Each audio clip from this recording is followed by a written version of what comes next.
preaching for the last 32 years. Madam Speaker, I want to congratulate the Deputy Majority Leader for bringing the adjournment motion, because this is a very important issue for us to discuss as a parliament, because it has captured the attention of our entire country. Madam Speaker, even we have people from my own constituency of Lurambi who have died. And right now we are fundraising to bring the bodies back to Kakamega. Honorable Speaker, when I was registering our church way back in 1996, it was not easy. It took us 5 to 6 years to get registered. The NIS was always on the ground to do a thorough investigation and get proper intel concerning the church with the people that were applying for the registration, our intentions.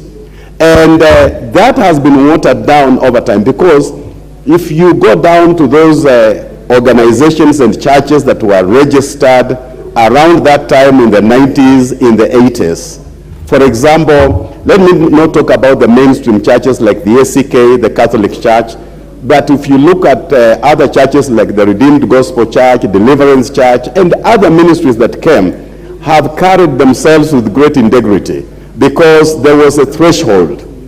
When you look at the work that the NIS is doing right now, there is some kind of a shoddy work that has been done in terms of intel gathering before a church is registered. Madam Speaker, it was not easy to register a church during the days of President Moi.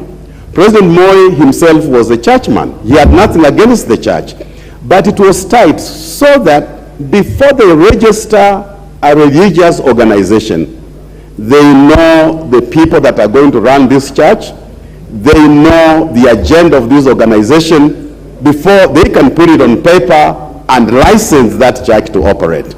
Now, I understand, and when we read the Constitution, freedom of worship, we do have it in Kenya.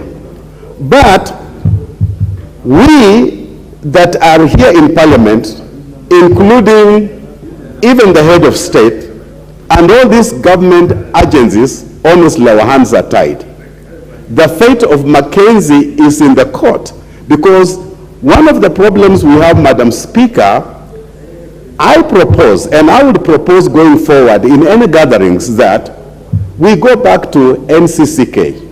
We have religious bodies that should regulate the church.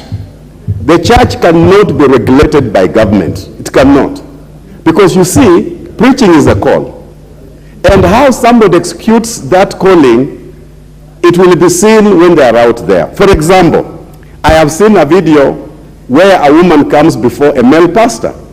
So the male pastor begins to say, receive, receive, receive. Receive on the chest of the woman. Receive, receive. And the woman begins to fall. She begins to receive. She begins to receive. She begins to receive. And there she goes, she has received. How do you arrest that pastor where there's no complainant? And that's why the church receive. Receive. Madam Speaker, receive. The church will only, Madam Speaker, receiving is so much here. Honorable Raila is so happy to receive. Madam Speaker, we must strengthen NCCK and other bodies so that they can regulate the church, and if we they receive. Bishop, I'm not sure what they are receiving, but maybe I'll give the member for Masabi to tell us whether she has received any.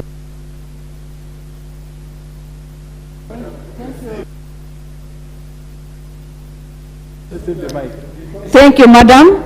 I struggled to receive the mic, but I'm